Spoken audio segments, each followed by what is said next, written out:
ठीक आहे. Last lecture we discuss about the introduction of our subject, that is electrical power generation, EPG. So in last lecture we discussed the overview of our syllabus, what is the syllabus and the number of units including our curriculum. The first unit is thermal power plant, second unit is large and micro hydro power plant, the third unit is solar and biomass based power plant. We see in unit number first and unit number second, or unit number first, there is a non-conventional, means non-renewable energy sources is there, and the unit number third, unit number fourth, there is a solar and biomass, and unit number four, wind power plant. So it is a non-conventional energy sources, means renewable energy sources. From these sources we generate the electricity, and that is converted into the electrical form, right? Means जे काही conventional आणि non conventional energy sources आहे, renewable and non renewable energy sources, त्या energy sources पासून आपण electricity generate करत असतो. Some form of energy is converted into the electrical energy by using turbine, by using alternator. So the first thing is the what are the different energy sources. There is a two types of energy sources. First one is a conventional, means it is a non renewable energy sources, and second one is a non conventional energy sources, it is a renewable energy sources.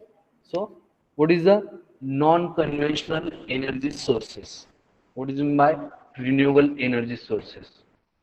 पहिली गोष्ट लक्षात राहू द्या की renewable energy sources म्हणजे काय, तुमचे non conventional energy sources. So कुठले ते एनर्जी सोर्सेस आहे, सोलर आहे, विंड आहे, बायोमॅस आहे.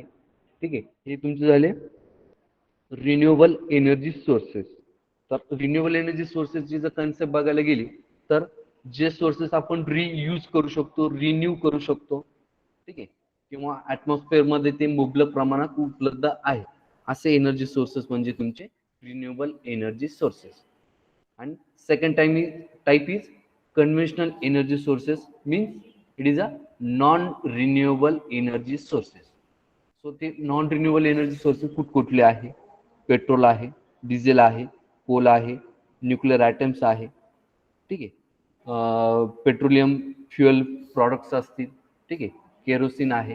हे सर्व जे आहे हे तुमचे नॉन रिन्युएबल एनर्जी सोर्सेस, जे सोर्सेस आपण रियूज किंवा रिन्यू करू शकत नाही किंवा ॲटमॉस्फिअरमध्ये मुबलक प्रमाणात उपलब्ध नाही, असे सोर्सेस म्हणजे तुमचे नॉन रिन्युएबल एनर्जी सोर्सेस. आणि नॉन रिन्युएबल एनर्जी सोर्सेसलाच आपण म्हणतो कन्व्हेन्शनल एनर्जी सोर्सेस. लक्षात राहू द्या, दोन टाइप्स आहे एनर्जी सोर्सेसचे.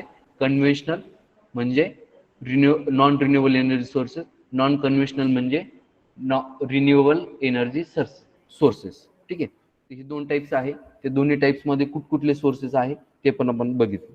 ठीक आहे, मग आता ही जे काही सोर्सेस आहे त्या एनर्जी सोर्सेसचं युटिलायझेशन इलेक्ट्रिकल एनर्जी जनरेट करण्यासाठी आपण करत असतो.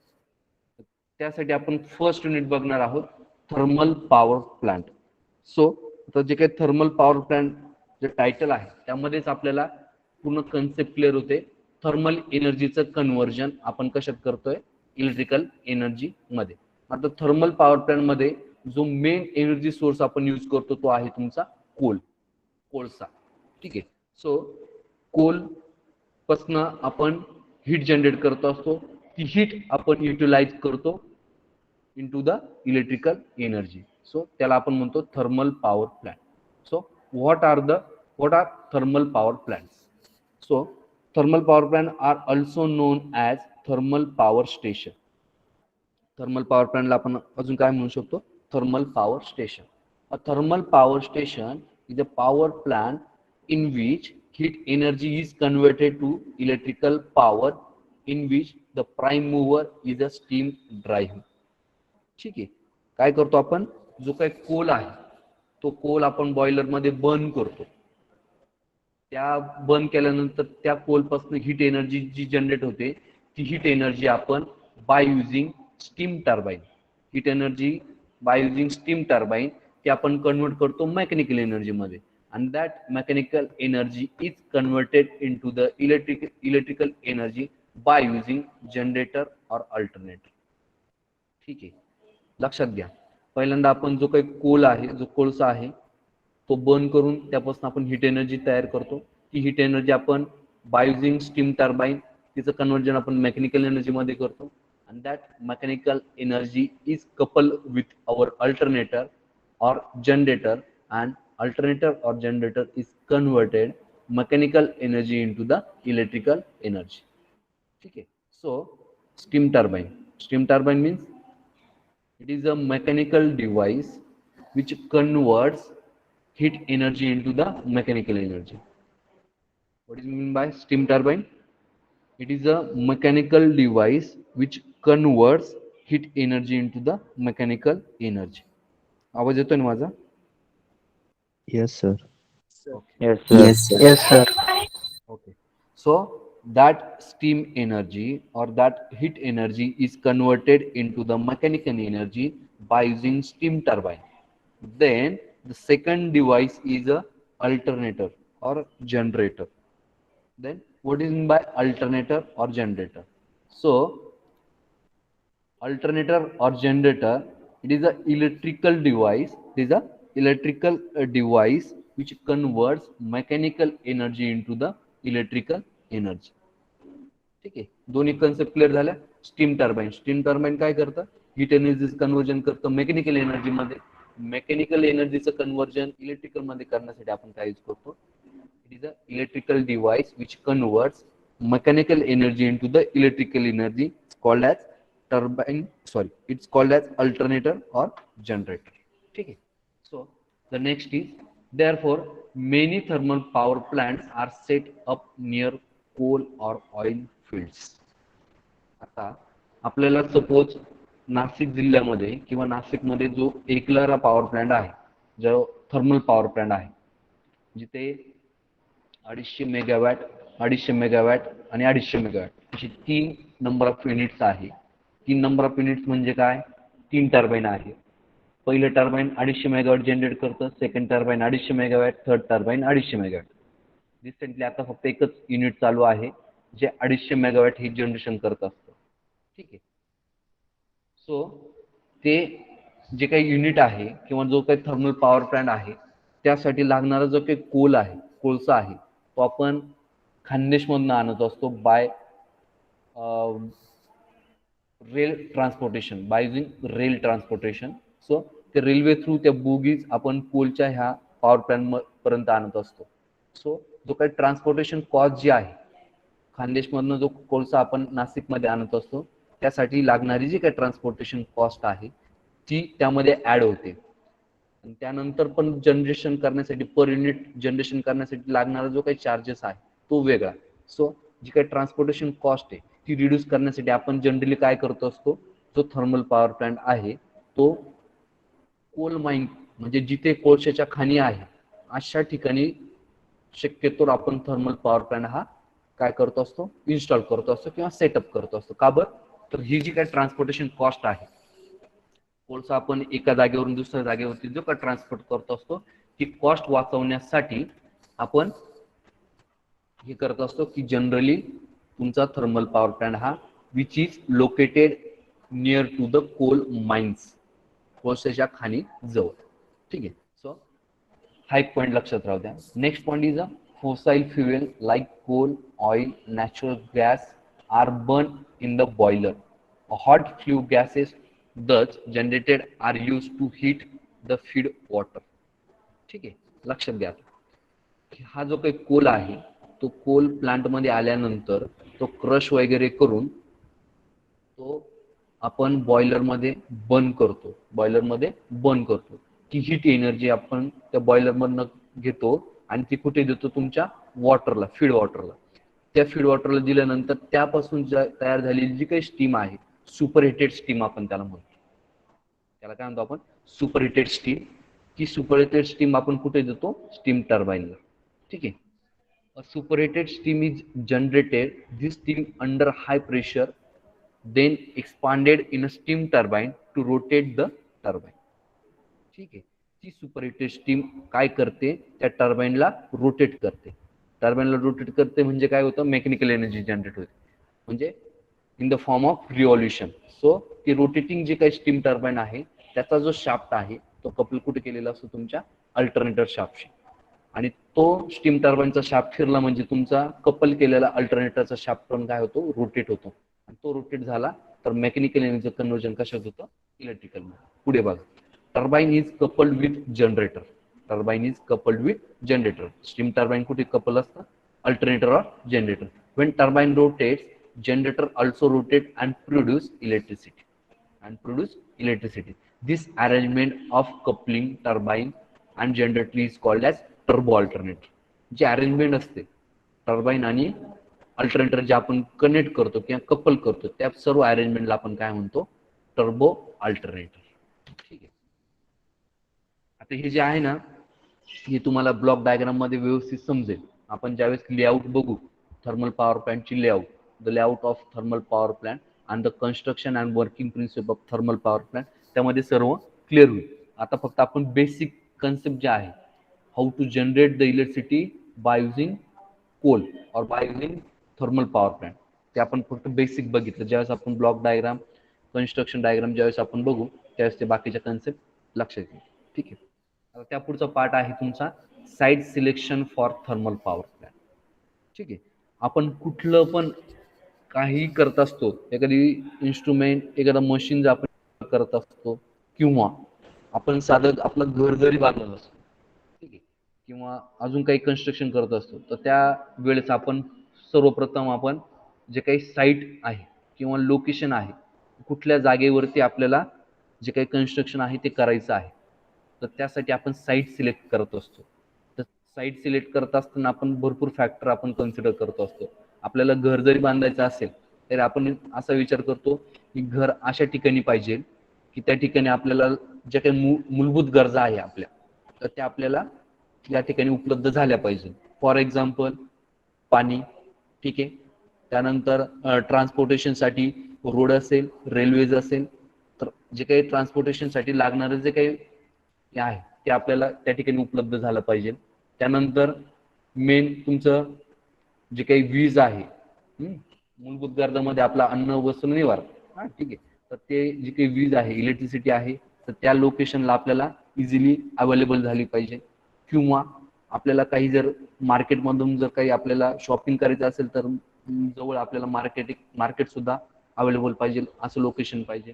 त्यानंतर आपण हा पण विचार करतो की शेजारी पाजारी किंवा जवळच आपल्या राहत्या ठिकाणापासून आपल्याला जे काही आपलं कॉलेज आहे, स्कूल आहे, ते आपल्याला त्या ठिकाणी पाहिजे. ठीक आहे. किंवा आपलं बस स्टॉप आहे तो आपल्याला जवळ पाहिजे. या सर्व गोष्टी आपण विचार करूनच मग त्या ठिकाणी आपण जी काही साईट आहे ती सिलेक्ट करत असतो.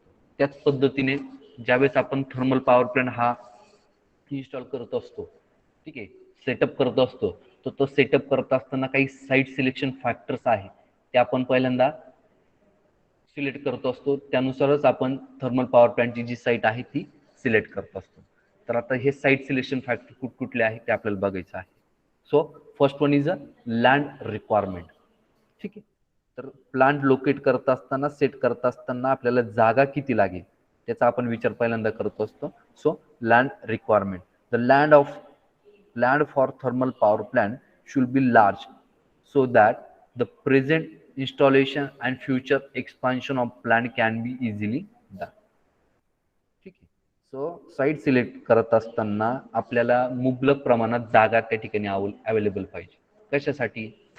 कोल आल्यानंतर जे काही कोल वॅगन्स आहे, कोल वॅगन्स म्हणजे काय?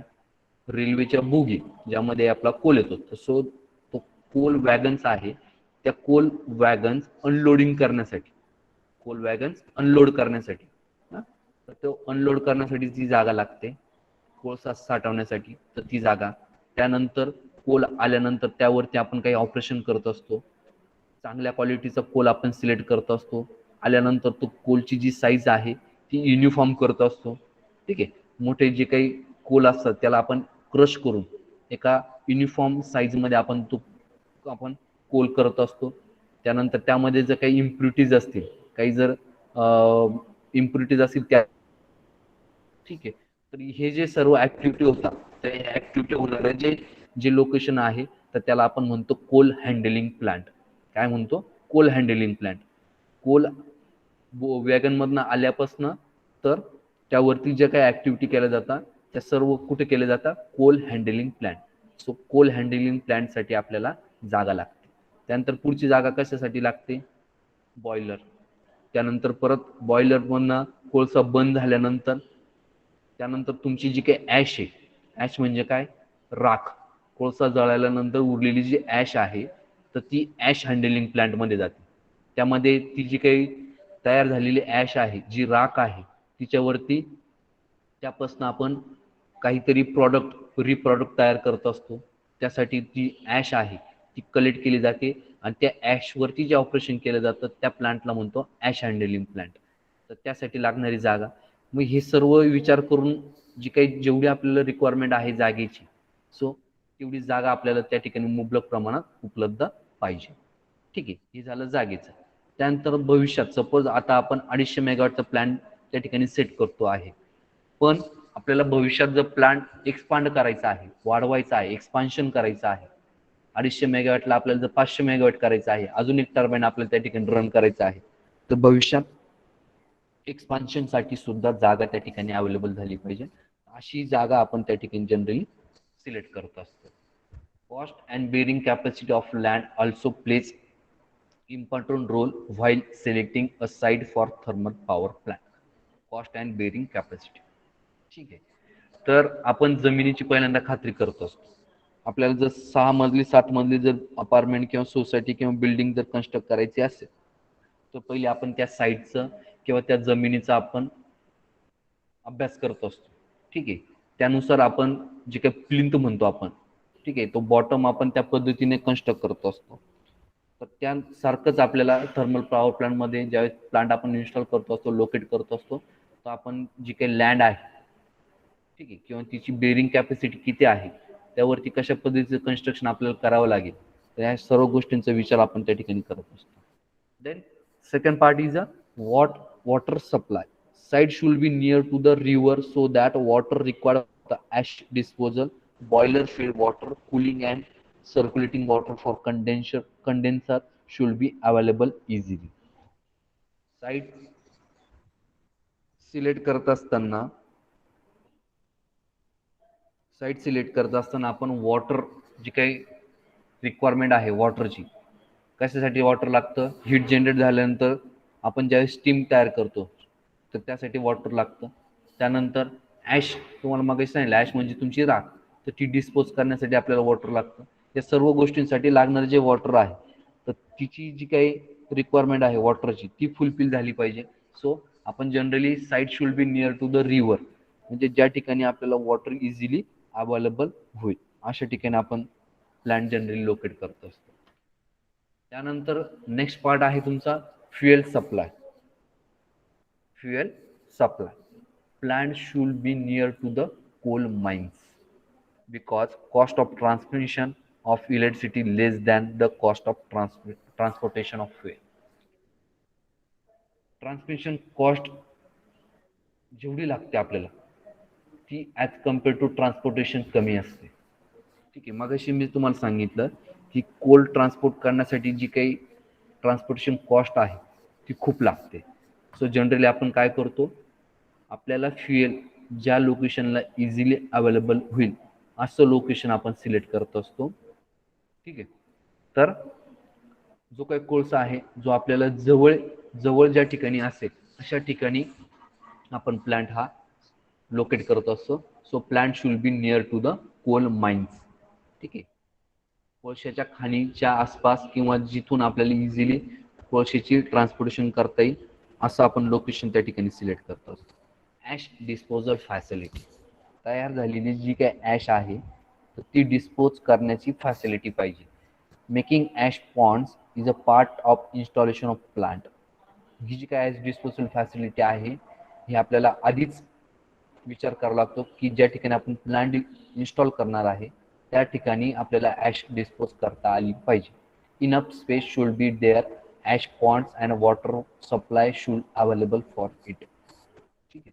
सो ॲश डिस्पोजल फॅसिलिटीसाठी लागणारी जागा तर ती आपल्याला त्या ठिकाणी उपलब्ध झाली पाहिजे किंवा ती फॅसिलिटी आपल्याला त्या ठिकाणी उपलब्ध झाली पाहिजे.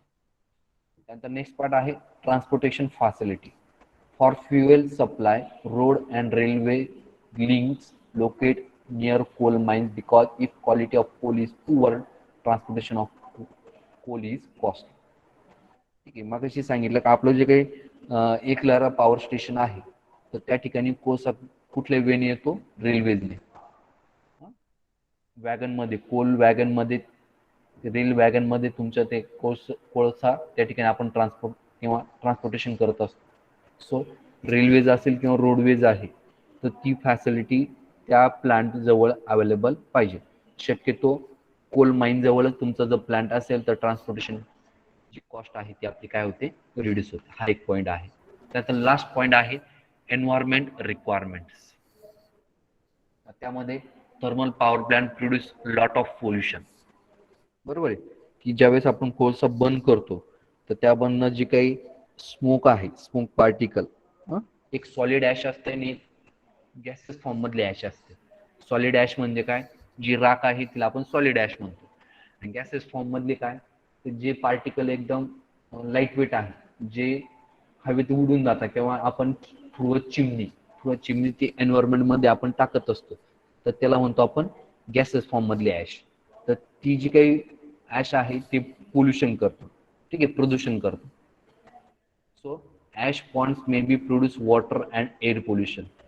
जी सॉलिड ॲश आहे ती पाण्यामध्ये गेल्यानंतर वॉटरचं पोल्युशन होणार आहे. स्मोक फ्रॉम चिमनीज म्हणजे जी गॅसेस फॉर्म मधली जी ॲश आहे ती थ्रू अ चिमनी आपण ॲटमॉस्फिअर मध्ये सोडत असतो, त्यामुळे एअर पोल्युशन होतं. वॉटर आणि air pollution. To avoid effects of pollution, side should be far from populated area. हे पोल्युशन टाळण्यासाठी किंवा टाळता तर येणार नाही, हे पोल्युशन त्या प्लांटमध्ये होतच, पण त्याचा इम्पॅक्ट ह्युमन बॉडीवरती होऊ नये याकरता, आपला थर्मल पॉवर प्लांट हा पॉप्युलेटेड एरियापासून